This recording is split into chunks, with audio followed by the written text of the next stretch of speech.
Dr. Zalaga have framed my comments around these three guiding questions that we were given. So I think that will help me sort of frame this discussion. So I would argue that over the past 60 years or so, economics has seen really an evolving and sometimes contentious or arguably dominant relationship with international development.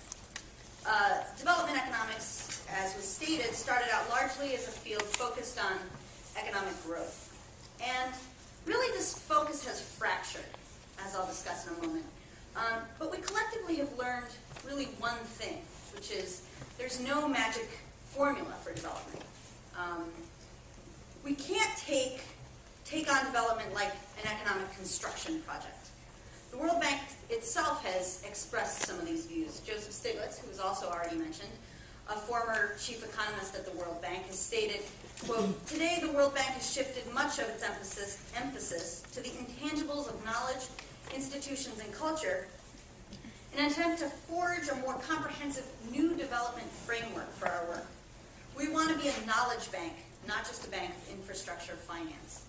Or Paul Romer, another famous development economist, says, "Ideas should be our central concern. Ideas are extremely important economic goods, far more important than the physical goods emphasized in a lot of our models. In a world of physical limits, it's the discovery of these big ideas, together with millions of little ideas, that make persistent economic growth possible."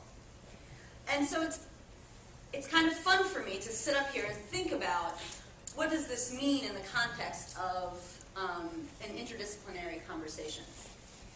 So I want to talk to you quickly about, or a little bit about, the evolution of development economics, and to take off from the comments of the previous speaker, and to say that basically in the field of economics we've really seen this evolution in thought, one that has embraced sort of different goals reflecting the predominant thinking around the development practices of the time. First, we were almost obsessively focused on gross domestic product, or economic growth. Then this focus moved to a more non-monetary indicator of development, or non-monetary indicators of development, sort of the human development index kind of approach. Then to a focus on poverty reduction, then to human capital development, and finally we've started, well, a while ago, started thinking about sustainable development. However, each stage of this development process, and I'm framing this almost intentionally in sort of a linear way, really didn't reject the previous stage. I don't think any development economist, or many development economists, would reject the very idea of economic growth. It was really an additive process, with an interest in integrating the previous objective with a new focus. How do we integrate more ideas into the idea of economic growth or human development, etc.? I would argue that in this trajectory, just to comment on, I think Dr. Zong's appropriate characterization of this trajectory, I would say that we should take it one more step, that market fundamentalism for sure was predominant and dominant thinking, especially in the 80s, that gave rise to this Washington consensus. And I think this has softened to some extent in the last 10 to 15 years. In fact, Ravi Kumar, who was at McAllister a couple of years ago, actually started to coin this phrase Washington confusion, because there's been some disaggregation of this idea of a sort of stronghold Washington consensus. So the question is how does interdisciplinarity come into it? This sort of idea I've talked about in terms of development sounds like an economics closed loop. And I would argue that as this evolution in thought proceeded, interdisciplinarity became increasingly necessary. For example, moving from a focus of capital accumulation in the process of economic development to an interest in social capital and human development has really required knowledge about social and political structures as well as economic ones. This interdisciplinarity is necessary in order to understand the mechanisms that can improve development outcomes using this so-called human development approach. Further, in the past 10 years, within this field of development economics, there's been a shift away from, as I was saying, sort of this intense focus on markets and prices. Although obviously these are still critical from our perspective. but I think more and more of us are coming in not as market fundamentalists, but as pragmatists that want to see markets work for more sort of social justice objectives. And this has taken the form of a broader interest in institutions. And when I say institutions, I don't mean necessarily institutions of higher education, etc. I'm talking about laws, regulations, and norms that guide economic interactions, as well as many other interdependencies within a group of people. Really understanding institutions has required a broader understanding of society as a whole, as these institutions may be religious, political, legal, cultural, or whatever. So development economics really has been richly informed by an interdisciplinary perspective and continues to grow from conversations across perspectives and understandings if we're willing to listen to each other. So in terms of the trends and issues that affect the current approaches to international development, I want to get a little bit more specific in discussing the topic of interdisciplinarity in the context of these current approaches and trends within this field of development economics. So I'm a micro development economist who works broadly in the area of sort of human capital, food security, and poverty issues. And most of my previous work, as was said, has been on migration, but I'm not really going to talk about that right now. I want to discuss a new project that is sort of an example of this new trend that I'm going to talk about. So in the last 10 years, the field of development economics has really been bombarded, almost, with a group of young and excited economists who are almost practical to a fault. And we can talk in the discussion section about some of the critiques of this approach. The bottom line is that this group of economists want to know what works in terms of development ideas, and they want to know exactly how it works, why it works, and by how much. The leader of this new movement is a young but very accomplished economist at MIT called Esther Duflo. She's actually going to be here in May at the University of Minnesota Development Economics, actually in April, the University of Minnesota Economic Development Conference. And the broad idea of her work and the work of others is that we need to be able to evaluate the effectiveness of so-called development interventions. It's not good enough to build large-scale projects and hope they work. We need to do careful, small-scale evaluations to determine the effectiveness of these interventions and then see how they work. No longer are we satisfied to languish in the vague connections between poverty and growth, although we obviously haven't thrown growth out the window.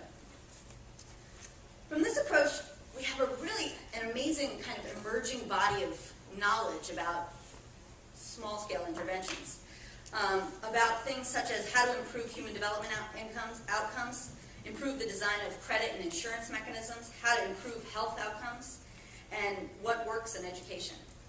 For example, we know that giving parasite medicine, it costs about 50 cents a child, to half the kids in a school reduces absenteeism by 25%, and school participation increases by 0.14 years of school per treated child.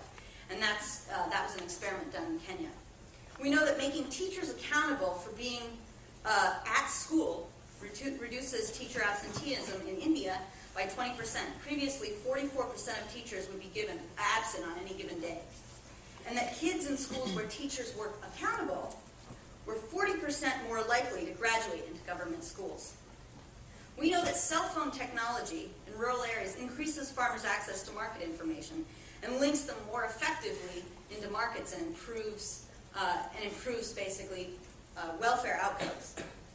Really, the interesting thing about these projects is that while they're quite directed, they're generally based on a body of interdisciplinary qualitative information. In a similar vein, in a project that I and several others are currently working on, we want to understand the role of light, specifically solar light, in unelectrified communities on education and other household activities. But before we can start this project, a wide body of knowledge, drawing across disciplinary fields and across countries, needs to be assembled. First, sometimes to my chagrin, we have a close working relationship with a group of electrical engineers that's helping us with this light project. And it turns out I know very little about circuits. They're designing this solar light that's durable and appropriate for rural Nicaragua where this project is taking place. And it's being designed specifically for this area. We're collaborating with community organizers and members in other members in Nicaragua to understand the history of the area in terms of previous development interventions and specifically around education. We've been reading literature across disciplines that discuss intra-household behavior and the cultural context of this study area.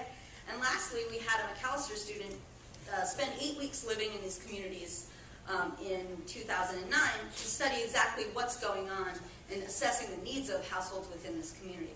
So before any kind of intervention is taking place, a substantial amount of sort of this qualitative information is being gathered to patch holes in our assumptions and understandings. So the last thing we were asked to talk about is sort of what is the future of this interdisciplinary field. In terms of our project, the relationship with communities and other stakeholders in Nicaragua has been critical in this process. In fact, it has driven this process. This is a project that has come at the request and conception of a local energy organization in rural Nicaragua. They had developed this idea. They saw a need for light because people were burning fast-burning wood within their house, and this created health problems as well as a resource constraint, and this was something that they wanted to see how it worked. From a broader perspective, I think that disciplinary lines within this field really are just going to continue to blur. I think, hopefully, meaningful South-North collaborations or South-South collaborations will grow, and our collective knowledge around effective poverty reduction strategies will also continue to grow.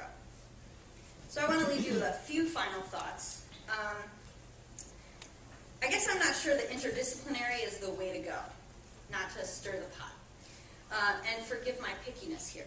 I guess to me, when I was thinking about what interdisciplinary meant, it seemed overwhelming. That this meant that we should all be doing every project from every perspective, and I guess I don't think that this is efficient or effective. That from my perspective, it's much more important to build teams of people from across disciplines, maybe we can call it multidisciplinary, is that too picky? To work on problems, and importantly, that these teams will listen to each other. That we have a few relevant or multiple relevant disciplines around the table, and they actually listen to each other. And this is definitely harder than it sounds, and I know this. Further, in terms of this field, it's clear that really we, all of us, both young people, are the future of international development. And more important than obsessing about sort of artificial boundaries between academic fields, we need to embrace the notion of being idea producers. We need both big and little ideas that are innovative and revolutionary and that apply to international development problems. And this, more than anything, is our challenge in the future. Thanks.